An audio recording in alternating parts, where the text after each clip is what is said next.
Okay, the Remington Model 770. This particular one I got in 243 Winchester. I made an earlier attempt to do a video, so I'm going to splice in to where I do the unboxing, show you what came with the rifle in the box, and then we'll come back and take a closer look at the gun. Okay, we're going to start off with the Remington Model 770, and this one's in 243 Winchester. I bought this at Walmart a while back and kind of been fooling with it, but I think I paid, it was under $300, so let's say with sales tax it was $300. And that's what we get in the box. Now the calibers these come in, 243, 270, 7mm Remington, Magnum I guess, 30-06, 308, and 300 Win Mag. I really don't know if you want one of these in the larger calibers. Now what you get in the box, will come wrapped in plastic, is you get the rifle, the scope, and the covers. Get that out. You get a lock, a little cloth to clean the scope lenses, the owner's manual, and an Allen wrench. That's the stuff I got here. I got to put this all together. Now the owner's manual is quite extensive. It shows you how to disassemble the bolt and covers everything you need to know about this gun, the features, and everything else. So basically that's what you get in the box with the gun. So let's take a look at the gun now. Okay, let's start off with the scope. I really don't have a lot of knowledge about scopes. What this is your generic brand 3-9 40, which I think is the 40mm lens here in the front. It's got the heavy crosshairs with the fine down in the middle. I'm not sure, people were asking Remington who made it. I don't know if it was Bushnell or whatever, but a lot of people say the first thing you're going to want to do is replace the scope. I really have no problem with it. I think what it is it's not really a high quality optics, a little bit blurry. I can hit out to 100 yards with it. If you were going long distances, like more than 200 yards, I can see where maybe you would want to upgrade, but just in general practice, 100, 200 yard shooting, I really don't believe there's a problem with the scope. Again, it's your personal preference. Okay, and what we have is Remington tried to simplify this gun and cut cost. So you have your stock, okay, and the one main sticking point on the stock is your sling mounting points are molded into the stock itself. So I guess your quick disconnect slides in there. Now as far as durability over time with a sling, carrying it on and off, I don't know if that will wear out faster, and if for some reason that gets damaged or broken, it is it's part of the stock. I don't know what you would do to fix it if this loop broke or sling mounting point ran into a problem. People don't like the trigger guard for some reason. I'm not quite sure. The only thing is when I hold this, I do feel it up against my finger, so probably the shape and contour is something people complain about. Now the stock's just your standard, plastic stock. It's got some textured surface here, some texturing there with some, little indentations, I guess, help you get a firm grip on it. Okay, now a view from the other side of the rifle. It does have a molded in cheek piece, which isn't bad. Now the recoil pad is one of Remington's types, and it's probably out of all of them, it's the stiffest or hardest one. It's not really, doesn't have a lot of give, isn't spongy.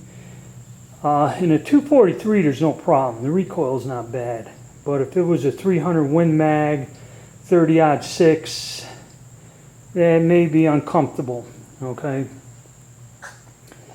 and as we come up over here, you have your bolt release, the other side of your receiver. Now another point that people have complaints about is the cut production cost. This barrel is pressed into the receiver, and people say that could be problematic, or how do you headspace it and that. And the one guy was bringing that up, and he was kind of, it has something else to do with the bolt also. The bolt does kind of stick on this gun, and he was bashing the hell out of it, and I think he damaged the bolt. I don't think he screwed up the headspace, but I'll go over that when we look at the bolt. But people kind of don't like that or complained about it. I have not had a problem with this gun with the head spacing, with firing, or getting around in the chamber. And another thing is, you're not going to get a gun with bad headspace. Remington proof fires all of its firearms. I've been to the factory and seen them do it. So you're not getting a gun that will not headspace right, brand new out of the box. I don't believe that. Okay, and then, all right, I wanted you to take a look at the muzzle crown. You do have a recessed crown on this barrel, and again, this is standard length, 22 inches. So that's a look at the muzzle crown. Alright, the bolt on this gun is a little bit different than some of the others. What it is, it's a 3-lug bolt. And what that does is it's designed to have, I think, a 60-degree throw, which means it comes up. It doesn't have to come up higher. And they say it's for faster action, and that they do have a problem with these bolts sticking and not really working too smoothly. I can get the gun to work smoothly, but I'll get more into that when I show you how to take the bolt off. We'll go to the safety next. You got a 2-position safety that's right here, okay? And it's positioned to where it's easy to get. When you're holding a rifle, it's easy to manipulate, and just, so it's in the right spot, simple to use, and for a hunting rifle, it's great. And when the safety is on, it's only a 2-position. It does not lock the bolt. Okay, the bolt will still open with the safety on, which that is to where you can unload your gun without no trouble. The safety. And as for the trigger, it is a non-adjustable trigger. Not the fanciest thing in there, but it is adequate. I don't have any trouble with it, and it works for me. Okay, actually the pull is not terrible. I'm not quite sure what it is, and I don't have a trigger pull gauge or meter to tell you exactly. I kind of changed camera position. So as you can see, this bolt is bent a little different. It's not down and curved like most of the others, because it's only got that 60-degree movement. So they say it's easier to manipulate than that. And then again, your safety right here, simple to use. As for the trigger pull,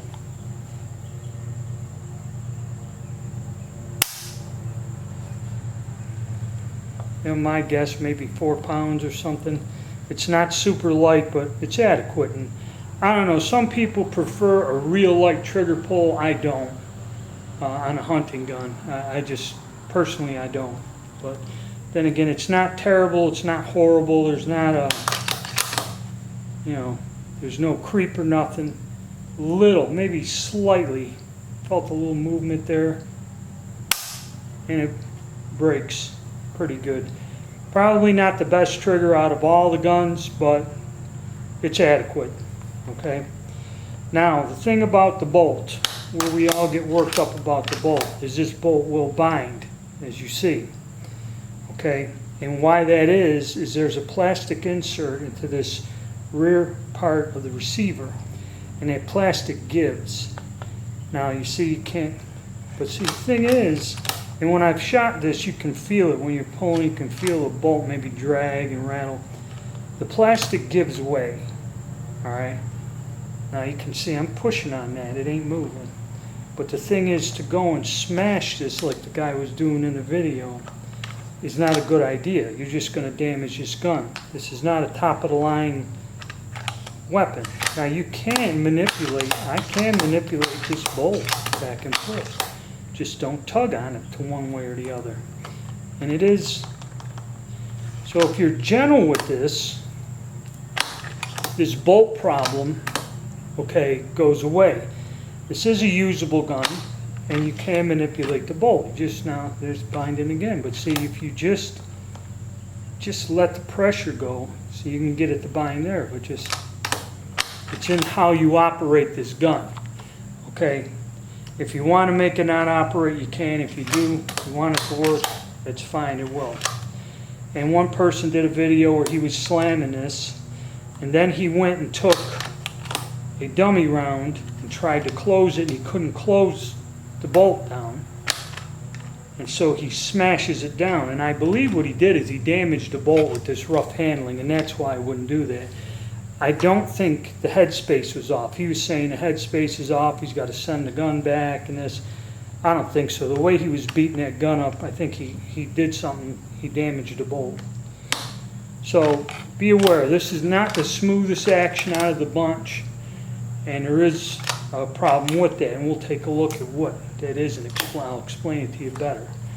Now, to get the bolt out, there's a little tab here, and all you do is you just slide it up like this, and we'll try to get a look at the inside. Now I will get the bolt, and the bolt comes out freely. Now the problem lies in to where, I don't know if you can see it or not. There we go. Is if you look, you can see that there's a plastic insert here in the back of the receiver, right there. I don't know if you can see there, and that's what gives or has the play and makes the bolt bind. Okay, and that's what the cause of the problem is. But you can work around that if you're just patient and ease the gun like I did. You know, the bolt won't bind. Okay, what a lot of people say. Okay, now we'll look at the bolt. And this one has 3 lugs. Okay, and that's what gives you your quicker lock up. But even though it binds some, you know, again, these are not precision high-grade guns. It is kind of a distraction. And then when I operate, you can feel it drag a little, but it's just a matter of, you just kind of gently push it and give it a wiggle, and it'll work fine. But there's your bolt head and the 3 lugs. Pretty simple thing. The instruction manual tells you how to take this thing all apart. If you don't have no trouble with it, I wouldn't. When you get the gun, clean the oil and stuff off from the factory and just reinstall the bolt, and you'll be okay. Another thing this individual was saying is that the bolt release mechanism was deforming in that. And all that is when you, I don't know if you can see it or not, when you look into the channel down in here, you move that and it just comes back and locks the bolt in. Okay, it's in a channel inside there, and it's just a piece of sheet metal. Well, the way he was slamming it, he was deforming the part that holds the bolt in. So you don't want to be rough on this action. The durability on this is not fantastic. Okay, so now magazines. Everybody complains about the magazines, and all of these guns will have a similar magazine, drop-down box magazine. Now, if you look at this, it looks like it's sticking out, and it's kind of not flush. But what it is there's a bevel on this, on the plastic bottom. There's a pretty wide bevel. And again, you have to drop the magazine down, push the cartridges in the center, and line them up, and it holds 4 rounds. So there is no topping the mag off with the bolt open like on a Mauser or something. So this is another thing. These magazines are sheet metal and plastic, okay? And probably they're easily damaged. Now, you do see some videos of somebody shooting like a 300 Win Mag or one of the powerful cartridges, and these magazines come apart. Okay, they'll actually drop out of the gun or whatever. If you drop these and break tabs or something on them, they fall apart. Okay, I haven't had no trouble with this. I strongly suggest if you can get it to lock into your gun and it doesn't give you a hard time, leave it alone. Don't take it apart. I don't know if they show you how to take this apart, but if there's nothing wrong with it and it's functioning fine, best to leave well enough alone, because it's sheet metal and plastic. You could force it, you could break, you know. But magazines were a problem. You know, people have had trouble with them in these guns. So that's about it, really. Like I said, sling mounting points, that plastic insert in the back here is kind of problematic. But I can get this gun to shoot and function. And like I said, granted the bolt isn't the smoothest, but when I get to the video where I actually go out and shoot this, you're gonna get a surprise. So, I covered the basic rifle now. All of these guns are supposed to have a free floating barrel. Now that's where you take a piece of paper and slide it down here. Now I'm going to stop and we're going to cut into where this was a problem, and several other people have brought this up. But I'm going to show you my initial thing with the free floating barrel. Okay, I'm going to address an issue which I found on this particular gun. Now I did fire it once or twice, so I don't know if something happened when I fired it or not, because in one review I seen where the individual said that he checked the barrel for free float. It was free floating, he fired the gun, and then he went and rechecked it again and found that the stock was now contacting the barrel. So basically what you should be able to do is take a dollar bill, wrap it around the barrel like this, and then pull it into the stock. As you see, zoom in, it stops about right there. Okay, so there's something contacting the barrel. So what I'm going to do is I'll show you how we're going to take the stock off, take a look at it, and I'm going to try to correct this and get this to where it's free floating before I take it out to sight it in and check the accuracy, or start to check the accuracy. Okay, so what I did at that point is to take the stock off. Now this gun has 3 bolts. There's 1, 2, and the third one down here behind the trigger. Now when you pull this off, you're going to have to use an Allen wrench. Now people have said that if you over tighten these, this one here, or I think this one here was on a forum, it'll cause your bolt to bind because you're putting pressure. And when I got this stock off, all it is plastic. Where these bolts come through, there is not like a metal washer or sleeve in there, it's plastic. So if you crank this, you could throw, the gun off.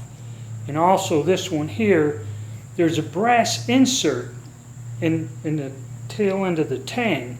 So this little one you don't want to really crank on, because having a brass insert or something is not really a good idea. You can strip that out or pull it. If you tighten it down too much, the brass will give and strip out the screw. So be careful if you take the stock apart.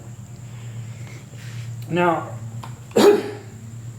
when I took the stock out, I might show you some. I had some other video clips where I disassembled the gun.